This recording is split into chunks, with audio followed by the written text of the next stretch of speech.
Miss Dollar. 1. Era conveniente ao romance que o leitor ficasse muito tempo sem saber quem era Miss Dollar. Mas, por outro lado, sem a apresentação de Miss Dollar, seria o autor obrigado a longas digressões que encheriam o papel sem adiantar a ação. Não há hesitação possível. Vou apresentar-lhes Miss Dollar. Se o leitor é rapaz e dado ao gênio melancólico, imagina que Miss Dollar é uma inglesa pálida e delgada, escassa de carnes e de sangue, abrindo à flor do rosto dois grandes olhos azuis e sacudindo ao vento umas longas tranças louras. A moça em questão deve ser vaporosa e ideal como uma criação de Shakespeare. Deve ser o contraste do roast beef britânico, com que se alimenta a liberdade do Reino Unido. Uma tal Miss Dollar deve ter o poeta Tennyson de cor e ler Lamartine no original. Se souber o português, deve deliciar-se com a leitura dos sonetos de Camões ou os cantos de Gonçalves Dias. O chá e o leite devem ser a alimentação de semelhante criatura, adicionando-se-lhe alguns confeitos e biscoitos para acudir às urgências do estômago. A sua fala deve ser um murmúrio de harpa eólia, o seu amor um desmaio, a sua vida uma contemplação, a sua morte um suspiro. A figura é poética, mas não é a da heroína do romance. Suponhamos que o leitor não é dado a estes devaneios e melancolias. Nesse caso, imagine uma Miss Dollar totalmente diferente da outra. Desta vez será uma robusta americana, vertendo sangue pelas faces, formas arredondadas, olhos vivos e ardentes, mulher feita, refeita e perfeita.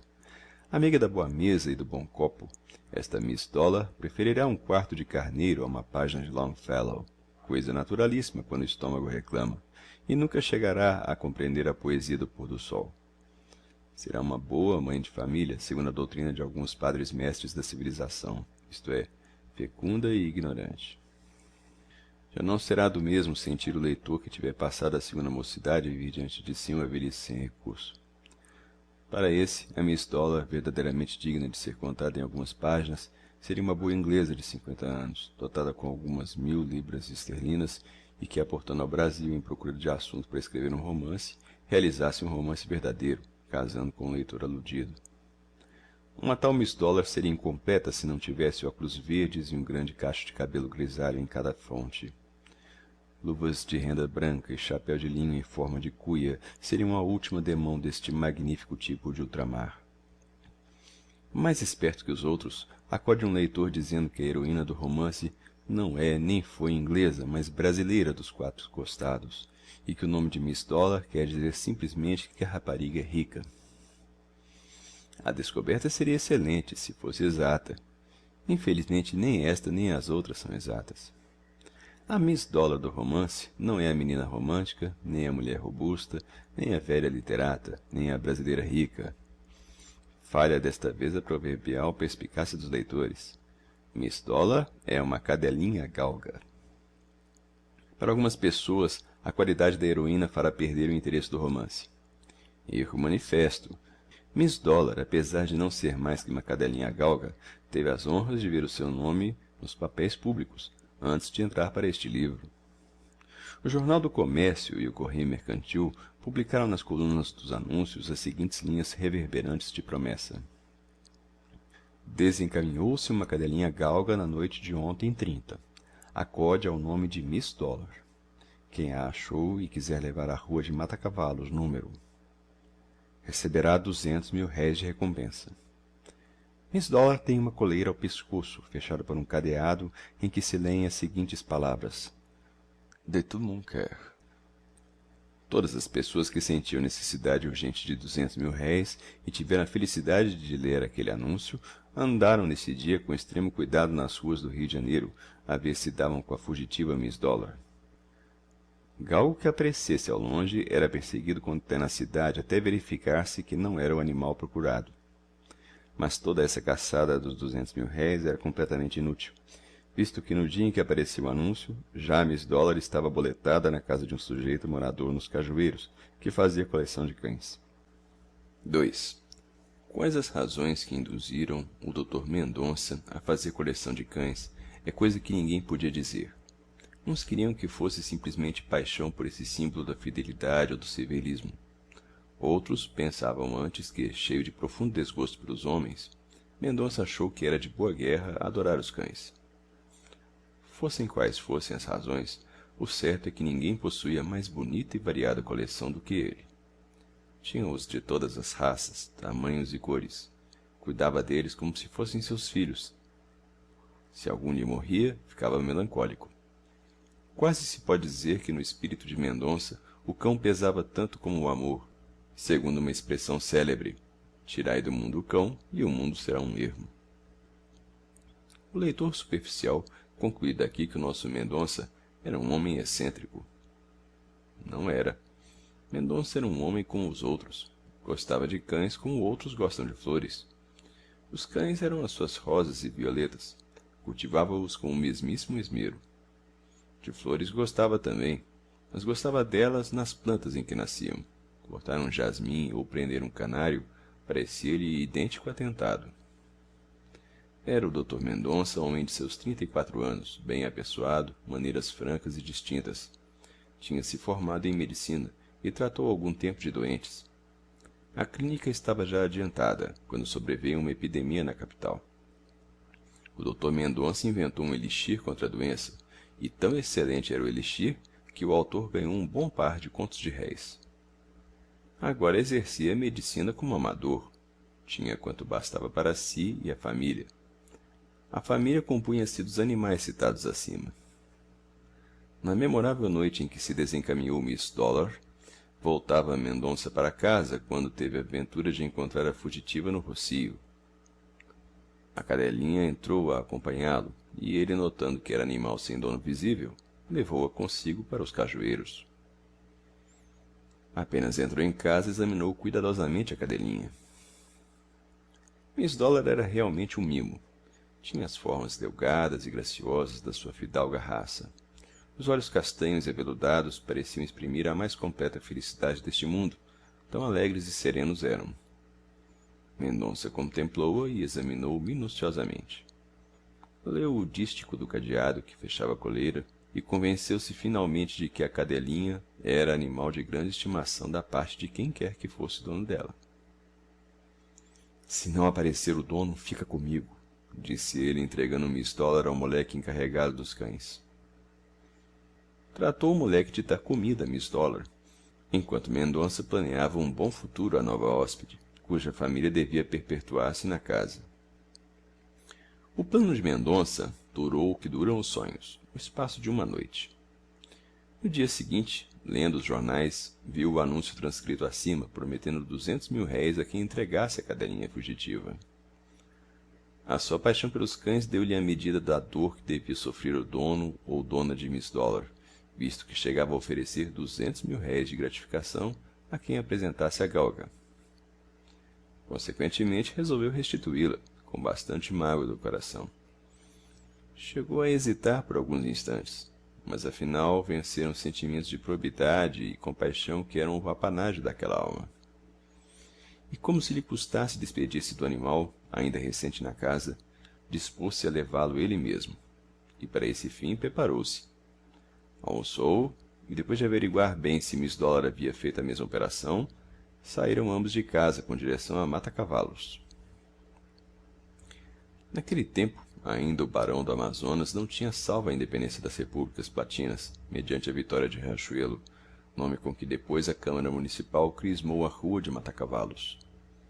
Vigorava, portanto, o nome tradicional da rua, que não queria dizer coisa nenhuma de jeito. A casa que tinha o número indicado no anúncio era de bonita aparência e indicava certa abastança nos haveres de quem namorasse.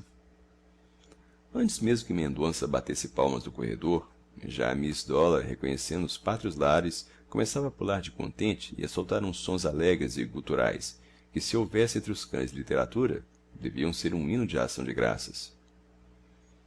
Veio o moleque saber quem estava. Mendonça disse que vinha restituir a galga fugitiva. Expansão do rosto do moleque, que correu a anunciar a boa nova. Miss Dollar, aproveitando uma fresta, precipitou-se pelas escadas acima. Dispunha-se Mendonça a descer, pois estava cumprida a sua tarefa, quando o moleque voltou dizendo-lhe que subisse e entrasse para a sala. Na sala não havia ninguém. Algumas pessoas que têm salas elegantemente dispostas costumam deixar tempo de serem estas admiradas pelas visitas, antes de as virem cumprimentar. É possível que esse fosse o costume dos donos daquela casa, mas dessa vez não se cuidou em semelhante coisa, porque mal o médico entrou pela porta do corredor, surgiu de outra interior uma velha com Miss Dollar nos braços e alegria no rosto. Queira ter a bondade de sentar-se, disse ela, designando uma cadeira a Mendonça. A minha demora é pequena, disse o médico sentando-se. Vim trazer-lhe a cadelinha que está comigo desde ontem. Não imagina que desassossego causou cá em casa a ausência de Miss Dollar. Imagino, minha senhora. Eu também sou apreciador de cães, e se me faltasse um, sentiria profundamente. A sua Miss Dollar... Perdão, interrompeu a velha. Minha não. Miss Dollar não é minha. É de minha sobrinha. Ah...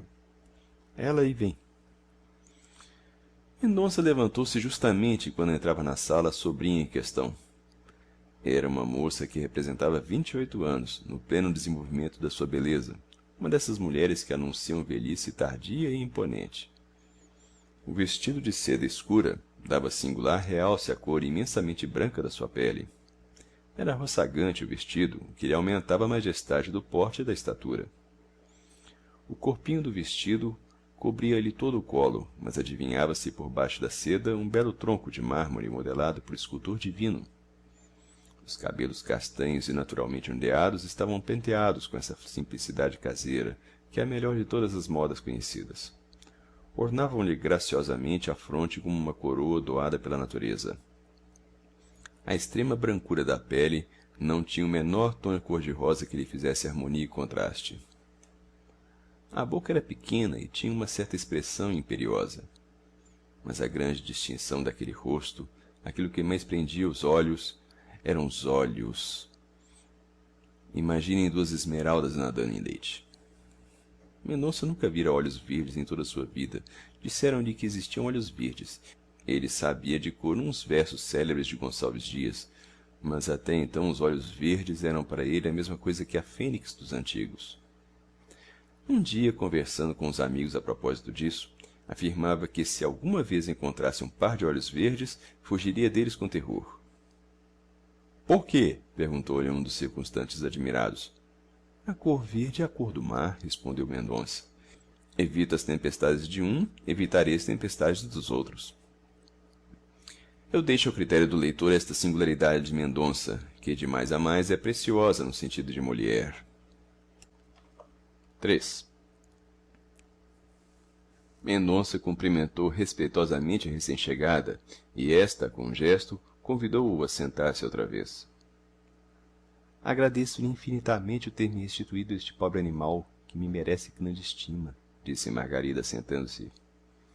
E eu dou graças a Deus por tê-lo achado. Podia ter caído em mãos que o não restituíssem.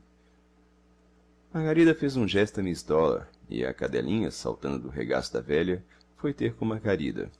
Levantou as patas dianteiras e pôs-lhe-as sobre os joelhos.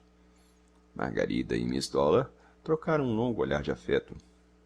Durante esse tempo, uma das mãos da moça brincava com uma das orelhas da galga, e dava assim lugar a que Mendonça admirasse os seus belíssimos dedos armados com unhas agudíssimas.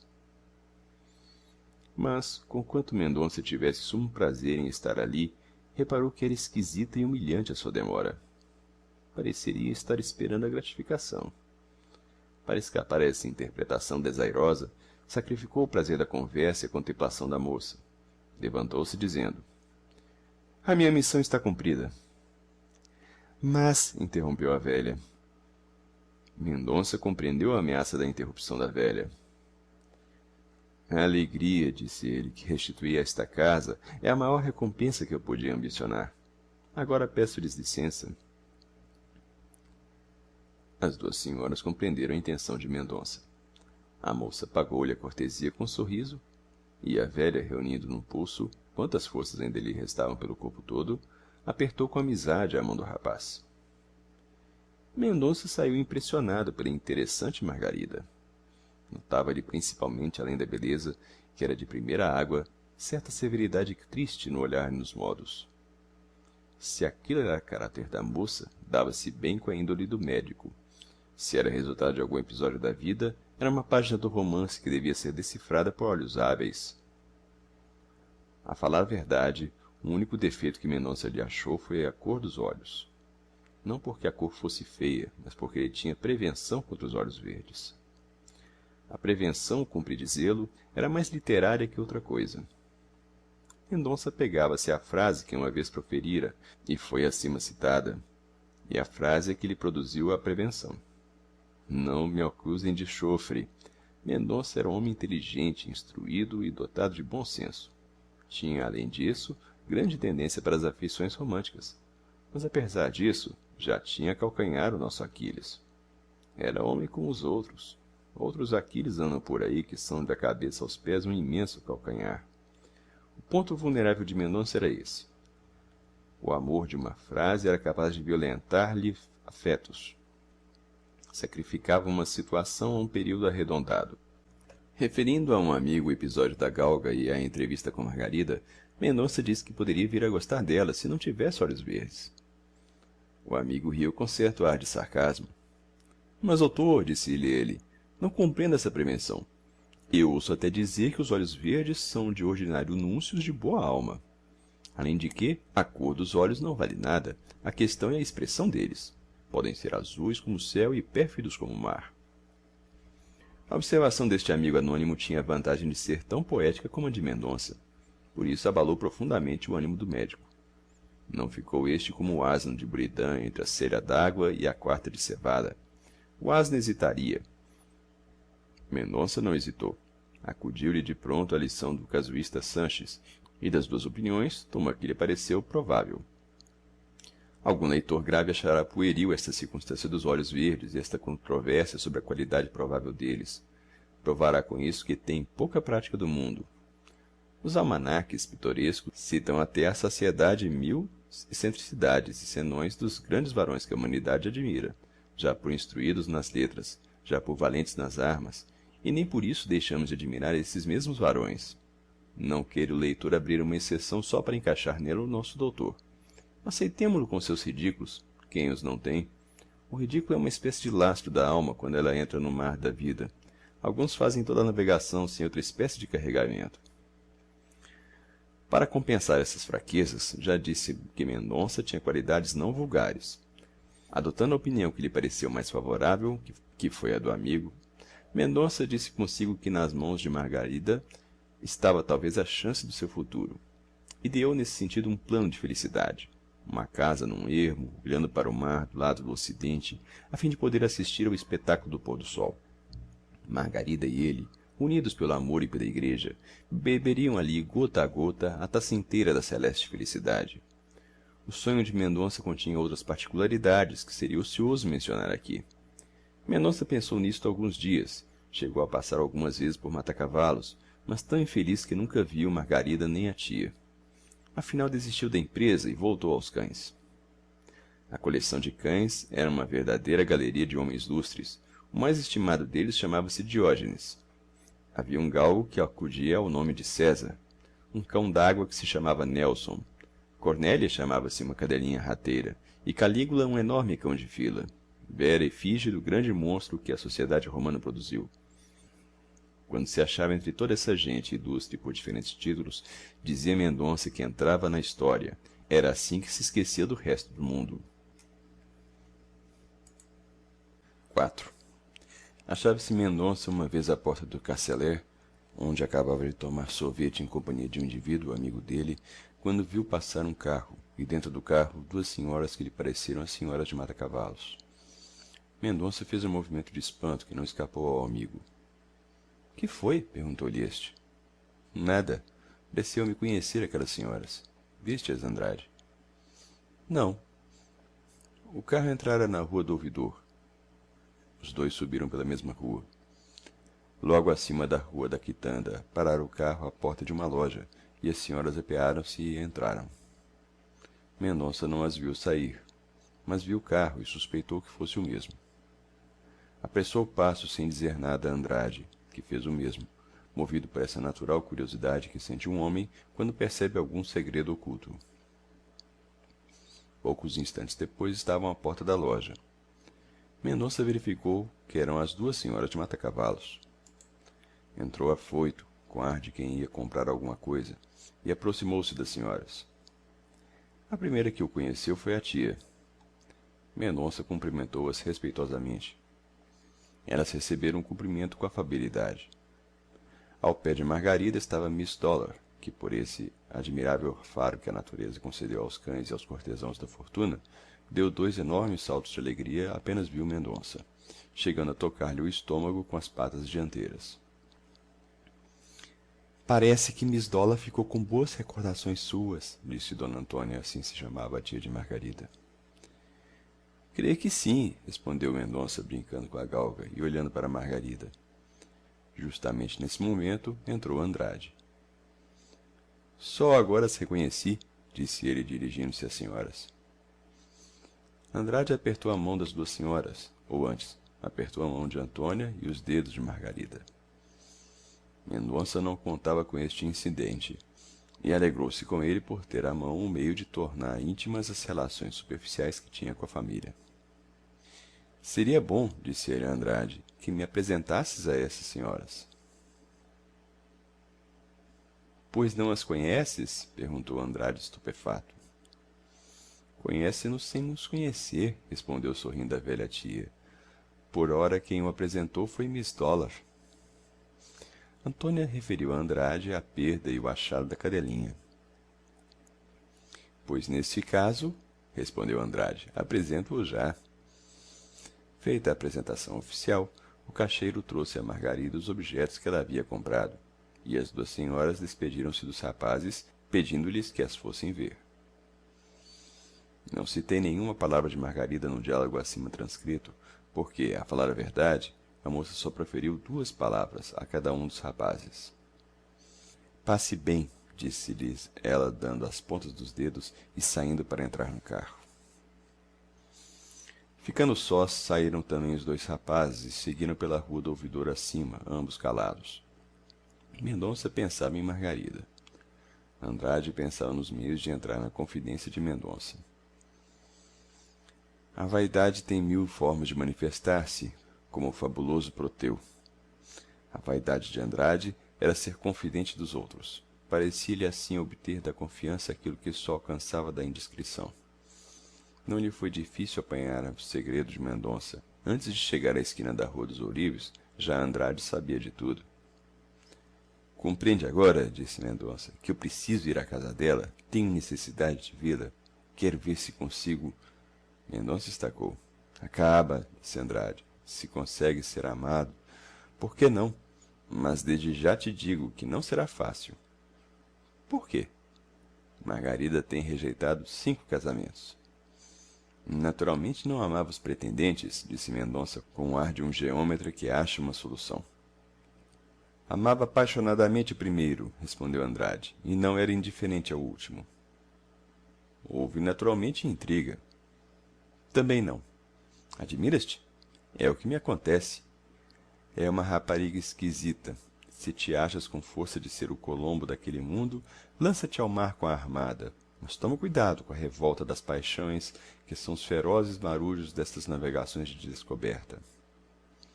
Entusiasmado com esta alusão, histórica debaixo da forma de alegoria, Andrade olhou para Mendonça, que desta vez, entregue ao pensamento da moça, não atendeu à frase do amigo. Andrade contentou-se com o seu próprio sufrágio e sorriu com o mesmo ar de satisfação que deve ter um poeta quando escreve o último verso de um poema. 5. Dias depois, Andrade e Mendonça foram à casa de Margarida, e lá passaram meia hora em conversa cerimoniosa. As visitas repetiram-se, eram, porém, mais frequentes da parte de Mendonça que de Andrade. Dona Antônia mostrou-se mais familiar que Margarida. Só depois de algum tempo Margarida desceu do Olimpo do silêncio em que habitualmente se encerrara. É difícil deixar de fazer. Mendonça, conquanto não fosse dado a convivência das salas, era um cavalheiro próprio para entreter 2 senhoras que pareciam mortalmente aborrecidas. O médico sabia piano e tocava agradavelmente. A sua conversa era animada. Sabia esses 1000 nadas que entretêm geralmente as senhoras quando elas não gostam ou não podem entrar no terreno elevado da arte, da história e da filosofia. Não foi difícil ao rapaz estabelecer intimidade com a família. Posteriormente às primeiras visitas, soube Mendonça, por via de Andrade, que Margarida era viúva.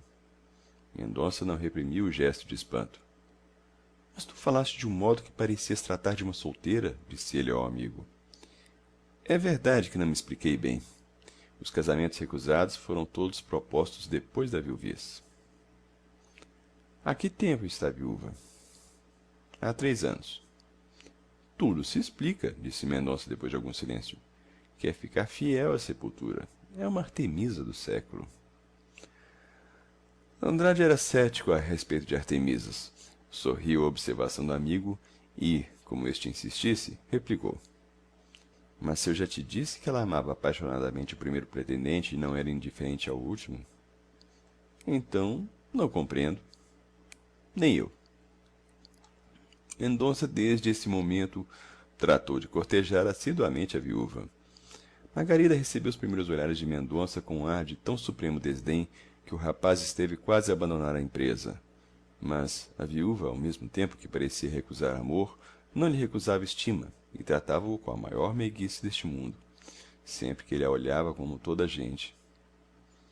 Amor repelido é amor multiplicado. Cada repulsa de Margarida aumentava a paixão de Mendonça.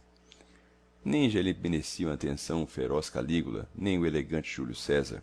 Os dois escravos de Mendonça começaram a notar a profunda diferença que havia entre os hábitos de hoje e os de outro tempo. Supuseram logo que alguma coisa o preocupava. Convenceram-se disso quando Mendonça, entrando uma vez em casa, deu com a ponta do botim no focinho de Cornélia, na ocasião em que esta interessante cadelinha, mãe de 2 gracos rateiros, festejava a chegada do doutor. Andrade não foi insensível aos sofrimentos do amigo e procurou consolá-lo. Toda consolação nestes casos é tão desejada quanto inútil. Mendonça ouvia as palavras de Andrade e confiava-lhe todas as suas penas. Andrade lembrou a Mendonça um excelente meio de fazer cessar a paixão.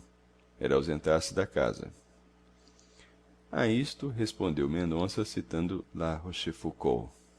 A ausência diminui as paixões medíocres e aumenta as grandes, como o vento apaga as velas e atiça as fogueiras. A citação teve o mérito de tapar a boca de Andrade, que acreditava tanto na Constância como nas Artemisas, mas que não queria contrariar a autoridade do moralista nem a resolução de Mendonça. 6. Correram assim 3 meses. A corte de Mendonça não adiantava um passo, mas a viúva nunca deixou de ser amável com ele. Era isto o que principalmente retinha o médico aos pés da insensível viúva. Não abandonava a esperança de vencê-la. Algum leitor conspícuo desejaria antes que Mendonça não fosse tão assíduo na casa de uma senhora exposta às calúnias do mundo. Pensou nisso o médico e consolou a consciência com a presença de um indivíduo, até aqui não nomeado por motivo de sua nulidade, e que era nada menos que o filho da senhora Dona Antônia e a menina dos seus olhos. Chamava-se Jorge, esse rapaz, que gastava 200.000 réis por mês sem os ganhar, graças à longanimidade da mãe.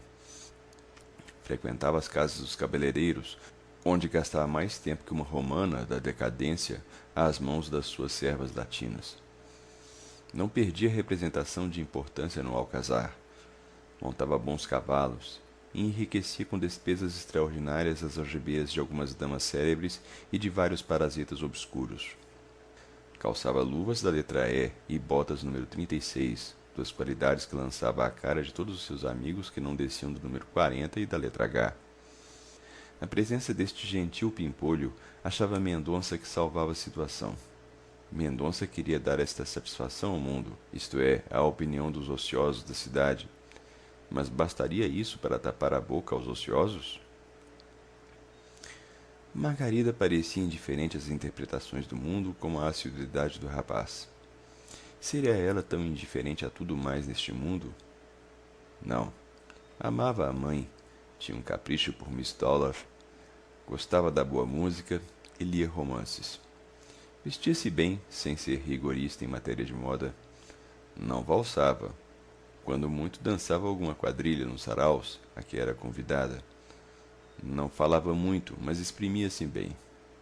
Tinha o gesto gracioso e animado, mas sem pretensão nem faceirice. Quando Mendonça aparecia lá, Margarida recebeu-o com visível contentamento. O médico iludia-se sempre, apesar de já acostumado a essas manifestações. Com efeito, Margarida gostava imenso da presença do rapaz, mas não parecia dar-lhe uma importância que lisonjeasse o coração dele. Gostava de o ver como se gosta de ver um dia bonito, sem morrer de amores pelo sol. Não era possível sofrer por muito tempo a posição em que se achava o médico. Uma noite, por um esforço de que antes disso se não julgaria capaz, Mendonça dirigiu a Margarida esta pergunta indiscreta: foi feliz com seu marido? Margarida franziu a testa com espanto e cravou os olhos nos do médico, que pareciam continuar mudamente a pergunta. Fui, disse ela no fim de alguns instantes. Mendonça não disse palavra, não contava com aquela resposta. Confiava demais na intimidade que reinava entre ambos e queria descobrir por algum modo a causa da insensibilidade da viúva. Falhou o cálculo. Margarida tornou-se séria durante algum tempo. A chegada de Dona Antônia salvou uma situação esquerda para Mendonça. Pouco depois, Margarida voltava às boas e a conversa tornou-se animada e íntima como sempre. A chegada de Jorge levou a animação na conversa a proporções maiores. Dona Antônia, com olhos e ouvidos de mãe, achava que o filho era o rapaz mais engraçado deste mundo. Mas a verdade é que não havia em toda a cristandade espírito mais frívolo. A mãe ria-se de tudo quanto o filho dizia. O filho enchia, só ele, a conversa, referindo anedotas e reproduzindo ditos e cestos do alcazar. Mendonça via todas as expressões do rapaz e aturava-o com resignação evangélica. A entrada de Jorge, animando a conversa, acelerou as horas. Às 10, retirou-se o médico, acompanhado pelo filho de Dona Antônia, que ia cear. Mendonça recusou o convite que Jorge lhe fez e despediu-se dele na Rua do Conde, esquina da do Lavradio. Nessa mesma noite, resolveu Mendonça dar um golpe decisivo. Resolveu escrever uma carta a Margarida. Era temerário para quem conhecesse o caráter da viúva, mas com os precedentes já mencionados, era loucura. Entretanto, não hesitou o médico em empregar a carta, confiando que no papel diria as coisas de muito melhor maneira que de boca. A carta foi escrita com febril impaciência. No dia seguinte, logo depois de almoçar, Mendonça meteu a carta dentro de um livro de George Sand. Mandou-o pelo moleque a Margarida. A viúva rompeu a capa de papel que embrulhava o volume e pôs o livro sobre a mesa da sala. Meia hora depois voltou e pegou no livro para ler. Apenas o abriu, caiu-lhe a carta aos pés. Abriu-a e leu o seguinte: qualquer que seja a causa da sua esquivança, respeito-a, não me insurjo contra ela. Mas se não me é dado insurgir-me, não me será lícito queixar-me? Há de ter compreendido o meu amor do mesmo modo que tenho compreendido a sua indiferença, mas por maior que seja essa indiferença, está longe de ombrear com o amor profundo e imperioso que se apossou de meu coração quando eu mais longe me cuidava destas paixões nos primeiros anos. Não lhe contarei as insônias e as lágrimas, as esperanças e os desencantos, páginas tristes deste livro que o destino põe nas mãos do homem para que duas almas o leiam. É-lhe indiferente isso. Não ouso interrogá-la sobre a esquivança que tem mostrado em relação a mim. Mas por que motivo se estende essa esquivança a tantos mais? Na idade das paixões férvidas, ornada pelo céu com uma beleza rara, por que motivo quer esconder-se do mundo?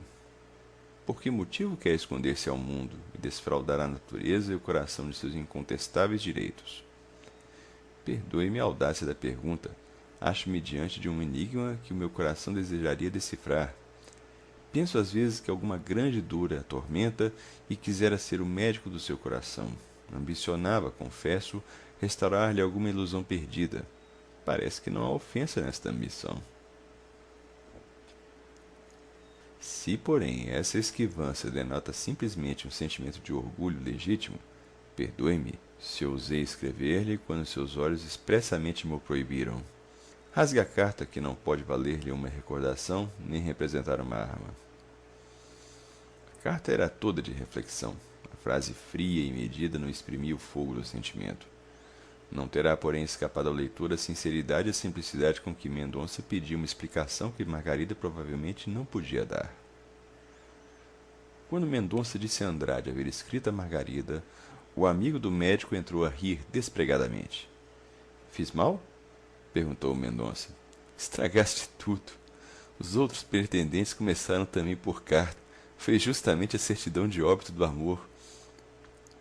Paciência, se acontecer o mesmo, disse Mendonça, levantando os ombros com aparente indiferença. Mas eu desejava que não estivesse sempre a falar dos pretendentes. Eu não sou pretendente no sentido desses. Não querias casar com ela? Sem dúvida, se fosse possível, respondeu Mendonça. Pois era justamente o que os outros queriam. Casar-te-ias e entrarias na mansa pobre dos bens que lhe couberam em partilha e que sobem a muito mais de 100 contos. Meu rico, se fala em pretendentes, não é por te ofender, porque um dos 4 pretendentes despedidos fui eu. Tu? É verdade, mas descansa. Não fui o primeiro, nem ao menos o último. Escreveste? Como os outros. Como eles, não obtive resposta. Isto é, obtive uma. Devolveu-me a carta. Portanto, já que lhe escreveste, espera o resto. Verás se o que te digo é ou não exato. Estás perdido, Mendonça. Fizeste muito mal. Andrade tinha esta feição característica de não omitir nenhuma das cores sombrias de uma situação, com o pretexto de que aos amigos se deve a verdade. Desenhado o quadro, despediu-se de Mendonça e foi adiante. Mendonça foi para casa, onde passou a noite em claro. 7. Enganara-se Andrade. A viúva respondeu à carta do médico. A carta dela limitou-se a isto: perdoo-lhe tudo. Não lhe perdoarei se me escrever outra vez. A minha esquivança não tem nenhuma causa. É questão de temperamento. O sentido da carta era ainda mais lacônico do que a expressão. Mendonça leu-a muitas vezes, a ver se a completava, mas foi trabalho perdido. Uma coisa concluiu ele logo. Era que havia coisa oculta que arredava Margarida do casamento. Depois concluiu outra. Era que Margarida ainda lhe perdoaria a segunda carta se lhe escrevesse. A primeira vez que Mendonça foi a Mata-Cavalos, achou-se embaraçado sobre a maneira por que falaria a Margarida. A viúva tirou-o do embaraço, tratando-o como se nada houvesse entre ambos. Mendonça não teve ocasião de aludir às cartas por causa da presença de Dona Antônia, mas estimou isso mesmo, porque não sabia o que lhe diria caso viessem a ficar sós os dois. Dias depois, Mendonça escreveu segunda carta à viúva e mandou-lhe pelo mesmo canal da outra. A carta foi-lhe devolvida sem resposta. Mendonça arrependeu-se de ter abusado da ordem da moça e resolveu uma vez por todas não voltar à casa de Mata-Cavalos. Não tinha ânimo de lá aparecer, nem julgava conveniente estar junto de uma pessoa a quem amava sem esperança. Ao cabo de um mês, não tinha perdido uma partícula sequer do sentimento que nutria pela viúva. Amava-a com o mesmíssimo ardor. A ausência, como ele pensara, aumentou-lhe o amor. Como o vento ateia um incêndio. Debalde lia ou buscava distrair-se na vida agitada do Rio de Janeiro. Entrou a escrever um estudo sobre a teoria do ouvido, mas a pena escapava-se-lhe para o coração, e saiu o escrito como uma mistura de nervos e sentimentos. Estava então na sua maior nomada o romance de Peletã sobre a vida de Jesus. Mendonça encheu o gabinete com todos os folhetos publicados de parte a parte e entrou a estudar profundamente o misterioso drama da Judéia. Fez quanto pôde para absorver o espírito e esquecer a esquiva Margarida. Era-lhe impossível. Um dia de manhã, apareceu-lhe em casa o filho de Dona Antônia. Traziam-no 2 motivos: perguntar-lhe por que não ia a Mata-Cavalos e mostrar-lhe umas calças novas. Mendonça provou as calças e desculpou como pôde a ausência, dizendo que andava atarefado. Jorge não era alma que compreendesse a verdade escondida por baixo de uma palavra indiferente. Vendo Mendonça mergulhado no meio de uma chusma de livros e folhetos, perguntou-lhe se estava estudando para ser deputado. Jorge cuidava que se estudava para ser deputado. Não, respondeu Mendonça. É verdade que a prima também lá anda com livros e não creio que pretende ir à Câmara. Ah, sua prima? Não imagina? Não faz outra coisa? Fecha-se no quarto e passa os dias inteiros a ler. Informado por Jorge, Mendonça supôs que Margarida era nada menos que uma mulher de letras, alguma modesta poetisa que esquecia o amor dos homens nos braços das musas. A suposição era gratuita e filha mesmo de um espírito cego pelo amor como o de Mendonça. Há várias razões para ler muito sem ter comércio com as musas. Note que a prima nunca leu tanto. Agora é que lhe deu para isso, disse Jorge, tirando da charuteira um magnífico havano do valor de 3 tostões e oferecendo outro a Mendonça. Fume isto, continuou ele. Fume e diga-me se há ninguém como o Bernardo para ter tantos charutos bons. Gastos os charutos, Jorge despediu-se do médico, levando a promessa de que este iria à casa de Dona Antônia o mais cedo que pudesse. No fim de 15 dias, Mendonça voltou a Mata-Cavalos. Encontrou na sala Andrade e Dona Antônia, que o receberam com aleluias. Mendonça parecia com efeito ressurgir de um túmulo. Tinha emagrecido e empalidecido. A melancolia dava-lhe ao rosto maior expressão de abatimento. Alegou trabalhos extraordinários e entrou a conversar alegremente como dantes. Mas essa alegria, como se compreende, era toda forçada. No fim de um quarto de hora, a tristeza apossou-se-lhe outra vez do rosto. Durante esse tempo, Margarida não apareceu na sala. Mendonça, que até então não perguntara por ela, não sei por que razão, vendo que ela não aparecia, perguntou se estava doente. Dona Antônia respondeu-lhe que Margarida estava um pouco incomodada.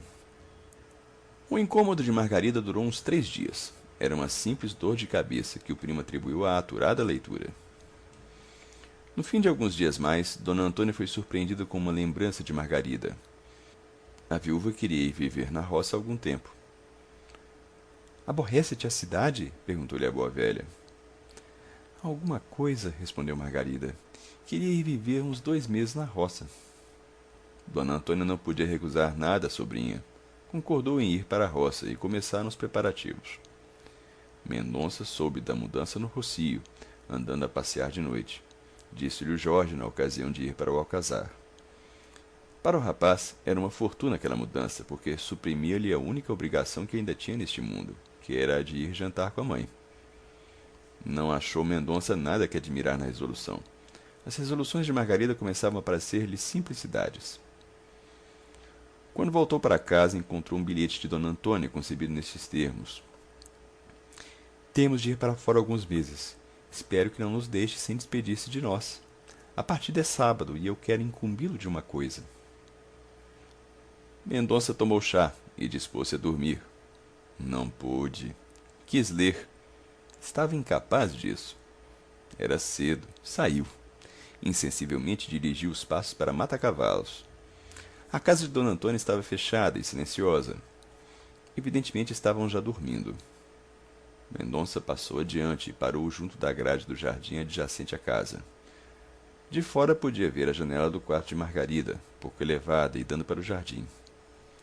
Havia luz dentro. Naturalmente, Margarida estava acordada. Mendonça deu mais alguns passos. A porta do jardim estava aberta. Mendonça sentiu pulsar-lhe o coração com força desconhecida.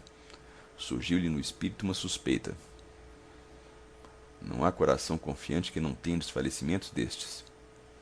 Além de que, seria errada a suspeita? Mendonça, entretanto, não tinha nenhum direito à viúva. Fora repelido categoricamente.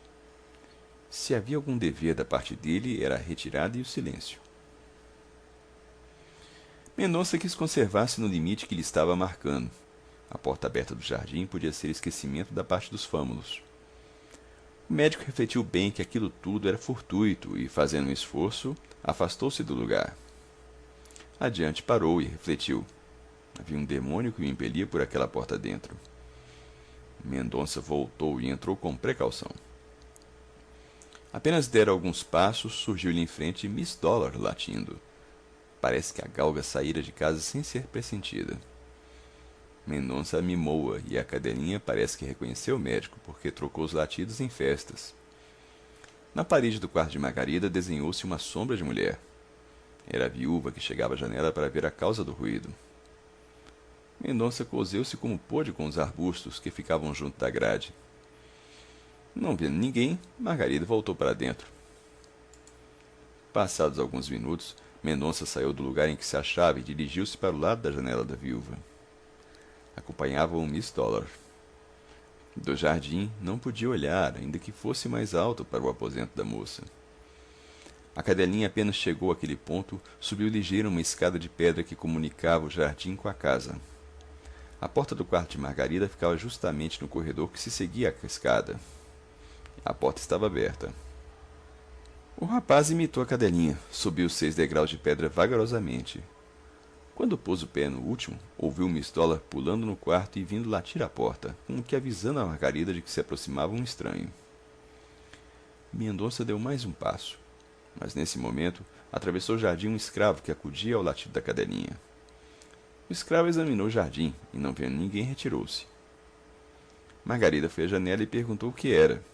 O escravo explicou-lhe e tranquilizou-a, dizendo que não havia ninguém.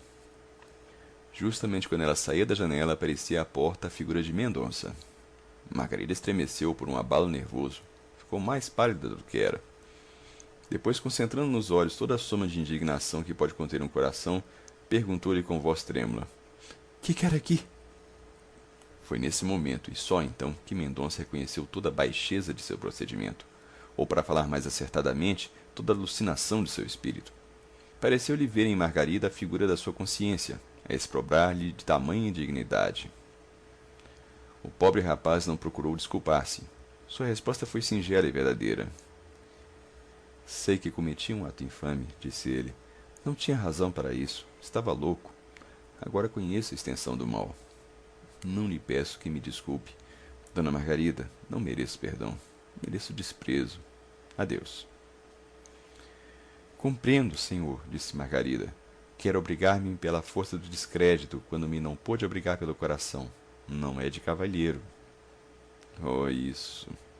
Juro-lhe que não foi tal o meu pensamento. Margarida caiu numa cadeira, parecendo chorar. Mendonça deu um passo para entrar, visto que até então não saíra da porta.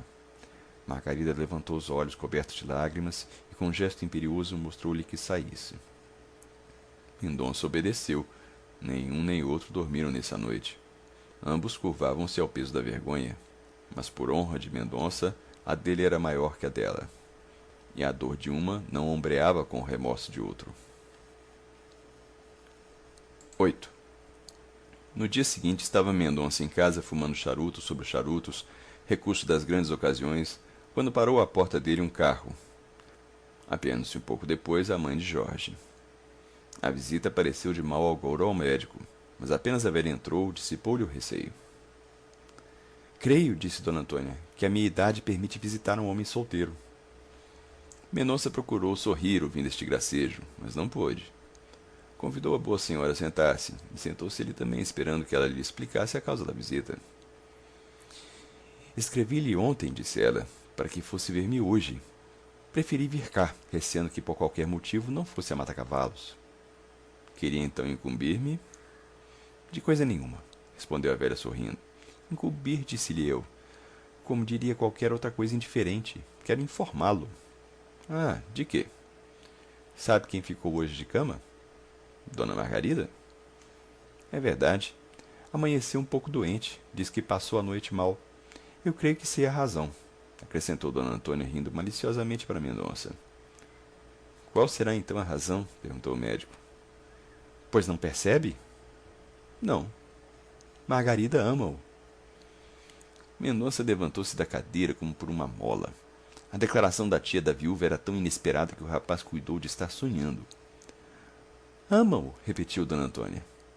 Não creio, respondeu Mendonça depois de algum silêncio. Há de ser engano seu. Engano? Disse a velha. Dona Antônia contou a Mendonça que, curiosa por saber a causa das vigílias de Margarida, descobrira no quarto dela um diário de impressões, escrito por ela, a imitação de não sei quantas heroínas de romances. Aí lera a verdade que lhe acabava de dizer. Mas se me ama, observou Mendonça, sentindo entrar-lhe n'alma um mundo de esperanças. Se me ama, por que recusa o meu coração? O diário explica isso mesmo. Eu lhe digo, Margarida foi infeliz no casamento. O marido teve unicamente em vista gozar da riqueza dela. Margarida adquiriu a certeza de que nunca será amada por si, mas pelos cabedais que possui. Atribui o seu amor à cobiça. Está convencido? Mendonça começou a protestar. É inútil, disse d Antônia. Eu creio na sinceridade do seu afeto. Já de há muito percebi isso mesmo. Mas como convencer um coração desconfiado? Não sei. Nem eu, disse a velha. Mas para isso é que eu vim cá. Peço-lhe que veja se pode fazer com que a minha Margarida torne a ser feliz, se lhe influi a crença no amor que lhe tem. Acho que é impossível. Mendonça lembrou-se de contar a d Antônia a cena da véspera, mas arrependeu-se a tempo. d Antônia saiu pouco depois. A situação de Mendonça, ao passo que se tornara mais clara, estava mais difícil que dantes.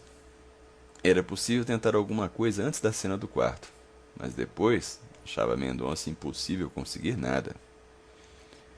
A doença de Margarida durou 2 dias, no fim dos quais levantou-se a viúva um pouco abatida, e a primeira coisa que fez foi escrever a Mendonça pedindo-lhe que fosse lá à casa. Mendonça admirou-se bastante do convite e obedeceu de pronto. Depois do que se deu há 3 dias, disse-lhe Margarida, compreende o senhor que eu não posso ficar debaixo da ação da maledicência. Diz que me ama. Pois bem, o nosso casamento é inevitável. Inevitável, amargou esta palavra ao médico, que aliás não podia recusar uma reparação. Lembrava-se ao mesmo tempo que era amado, e conquanto a ideia lhe sorrisse ao espírito, outra vinha dissipar esse instantâneo prazer, e era a suspeita que Margarida nutria a seu respeito. Estou às suas ordens, respondeu ele. Admirou-se d Antônia da presteza do casamento quando Margarida lhe o anunciou nesse mesmo dia. Supôs que fosse milagre do rapaz. Pelo tempo adiante, reparou que os noivos tinham cara mais de enterro que de casamento. Interrogou a sobrinha a esse respeito. Obteve uma resposta evasiva. Foi modesta e reservada a cerimônia do casamento. Andrade serviu de padrinho, d Antônia de madrinha. Jorge falou no alcazar a um padre, seu amigo, para celebrar o ato. d Antônia quis que os noivos ficassem residindo em casa com ela. Quando Mendonça se achou a sós com Margarida, disse-lhe: casei-me para salvar-lhe a reputação. Não quero obrigar pela fatalidade das coisas um coração que me não pertence. Ter-me-á por seu amigo. Até amanhã. Saiu Mendonça depois deste speech, deixando Margarida suspensa entre o conceito que fazia dele e a impressão das suas palavras agora. Não havia posição mais singular do que a destes noivos separados por uma quimera. O mais belo dia da vida tornava-se para eles um dia de desgraça e de solidão. A formalidade do casamento foi simplesmente o prelúdio do mais completo divórcio. Menos ceticismo da parte de Margarida, mais cavalheirismo da parte do rapaz teriam poupado o desenlace sombrio da comédia do coração. Vale mais imaginar que descrever as torturas daquela primeira noite de noivado. Mas aquilo que o espírito do homem não vence, há de vencê-lo o tempo, a quem cabe final a razão. O tempo convenceu Margarida de que a sua suspeita era gratuita, e coincidindo com ele o coração, veio a tornar-se efetivo o casamento apenas celebrado. Andrade ignorou estas coisas. Cada vez que encontrava Mendonça, chamava-lhe Colombo do amor. Tinha Andrade a mania de todo sujeito a quem as ideias ocorrem trimestralmente. Apenas pilhada alguma de jeito, repetia até a saciedade. Os 2 esposos são ainda noivos e prometem sê-lo até a morte. Andrade meteu-se na diplomacia e promete ser um dos luzeiros da nossa representação internacional. Jorge continua a ser um bom pândego. d Antônia prepara-se para despedir-se do mundo. Quanto a Miss Dollar, causa indireta de todos estes acontecimentos, saindo um dia à rua, foi pisada por um carro. Faleceu pouco depois. Margarida não pôde reter algumas lágrimas pela nobre cadelinha. Foi o corpo enterrado na chácara, à sombra de uma laranjeira. Cobre a sepultura uma lápide com esta simples inscrição: A Miss Dollar. Luís Soares, capítulo 1. Trocar o dia pela noite, dizia Luís Soares, é restaurar o império da natureza corrigindo a obra da sociedade. O calor do sol está dizendo aos homens que vão descansar e dormir, ao passo que a frescura relativa da noite é a verdadeira estação em que se deve viver. Livre em todas as minhas ações, não quero sujeitar-me à lei absurda que a sociedade me impõe. Velarei de noite, dormirei de dia. Contrariamente a vários ministérios, Soares cumpria este programa com um escrúpulo digno de uma grande consciência. A aurora para ele era o crepúsculo e o crepúsculo era a aurora. Dormia 12 horas consecutivas durante o dia, quer dizer, das 6 da manhã às 6 da tarde. Almoçava às 7 e jantava às 2 da madrugada. Não ceava. A sua ceia limitava-se a uma xícara de chocolate que o criado lhe dava às 5 horas da manhã quando ele entrava para casa. Soares engolia o chocolate, fumava 2 charutos, fazia alguns trocadilhos com o criado, lia uma página de algum romance e deitava-se. Não lia jornais. Achava que um jornal era a coisa mais inútil deste mundo, depois da Câmara dos Deputados, das obras dos poetas e das missas. Não quer isto dizer que Soares fosse ateu em religião, política e poesia. Não. Soares era apenas indiferente. Olhava para todas as grandes coisas com a mesma cara com que via uma mulher feia. Podia vir a ser um grande perverso. Até então era apenas uma grande inutilidade. Graças a uma boa fortuna que lhe deixara o pai, Soares podia gozar a vida que levava, esquivando-se a todo o género de trabalho e entregue somente aos instintos da sua natureza e aos caprichos do seu coração. Coração é talvez demais. Era duvidoso que Soares o tivesse. Ele mesmo o dizia. Quando alguma dama lhe pedia que ele a amasse, Soares respondia: minha rica pequena, eu nasci com a grande vantagem de não ter coisa nenhuma dentro do peito, nem dentro da cabeça. Isso que chamam juízo e sentimento são para mim verdadeiros mistérios. Não os compreendo porque os não sinto. Soares acrescentava que a fortuna suplantara a natureza, deitando-lhe no berço em que nasceu uma boa soma de contos de reis. Mas esquecia que a fortuna, apesar de generosa, é exigente e quer da parte dos seus afilhados algum esforço próprio. A fortuna não é Danaíde. Quando vê que um tonel esgota a água que se lhe põe dentro, vai levar os cântaros a outra parte. Soares não pensava nisto. Cuidava que os seus bens eram renascentes como as cabeças da hidra antiga. Gastava as mãos largas e os contos de reis, tão dificilmente acumulados por seu pai, escapavam-se-lhe das mãos como pássaros sequiosos por gozarem do ar livre. Achou-se, portanto, pobre, quando menos o esperava. Um dia de manhã, quer dizer, às Ave-Marias, os olhos de Soares viram escritas as palavras fatídicas do festim babilônico. Era uma carta que o criado lhe entregara, dizendo que o banqueiro de Soares a havia deixado à meia-noite.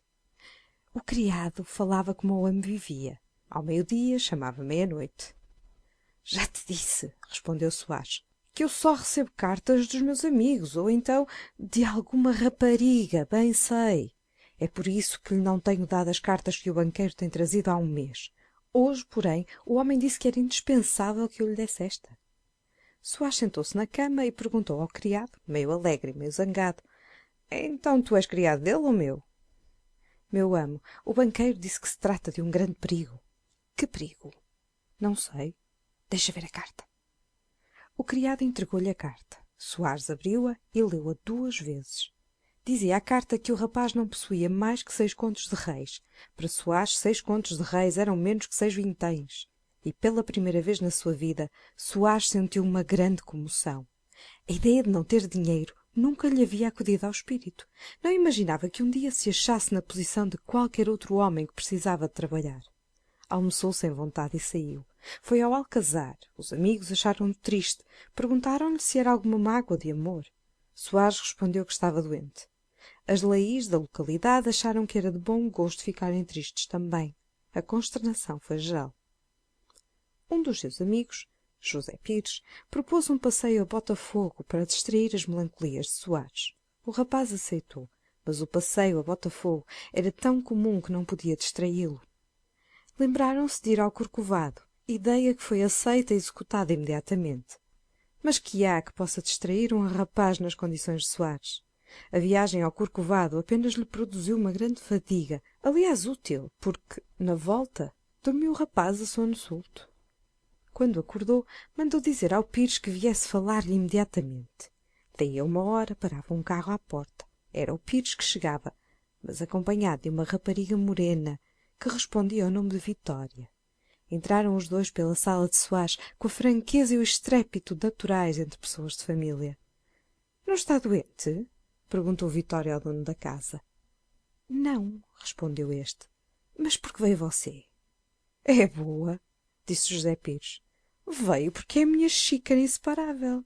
Querias falar-me em particular? Queria. Pois falemos aí em qualquer canto. Vitória fica na sala vendo os álbuns. Nada, interrompeu a moça. Nesse caso vou-me embora. É melhor. Só imponho uma condição. É que ambos vão ir depois lá para casa. Temos seata. Valeu, disse Pires. Vitória saiu. Os dois rapazes ficaram sós. Pires era o tipo de besbilhoteiro e leviano. Em-lhe cheirando novidade, preparava-se para instruir-se de tudo. Lisonjeava-o a confiança de Soares e adivinhava que o rapaz ia comunicar-lhe alguma coisa importante. Para isso, assumiu um ar condigno com a situação. Sentou-se comodamente em uma cadeira de braços, pôs o castão da bengala na boca e começou o ataque com estas palavras. Estamos sós. Que me queres? Soares confiou-lhe tudo. Leu-lhe a carta do banqueiro, mostrou-lhe em toda a nudez a sua miséria. Disse-lhe que naquela situação não via solução possível e confessou, ingenuamente, que a ideia de suicídio o havia alimentado durante longas horas. Um suicídio! Exclamou Pires. Estás doido? Doido! Respondeu Soares. Entretanto, não vejo outra saída neste beco. Demais é apenas meio suicídio, porque a pobreza já é meia morte. Convém que a pobreza não é coisa agradável. E até acho... Pires interrompeu-se. Uma ideia súbita atravessara-lhe o espírito. A ideia de que Soares acabasse a conferência por pedir-lhe dinheiro. E Pires tinha um preceito na sua vida. Era não emprestar dinheiro aos amigos. Não se empresta sangue, dizia ele. Soares não reparou na frase cortada do amigo e disse: viver pobre depois de ter sido rico é impossível. Nesse caso, que me queres tu? Perguntou Pires, a quem pareceu que era bom atacar o touro de frente. Um conselho? Inútil conselho, pois que já tens uma ideia fixa. Talvez. Entretanto, confesso que não se deixa a vida com facilidade, e má ou boa sempre custa morrer. Por outro lado... Esperamos que você tenha gostado desta prévia. Para continuar ouvindo este audiolivro no Google Play Livros, use o link na descrição do vídeo.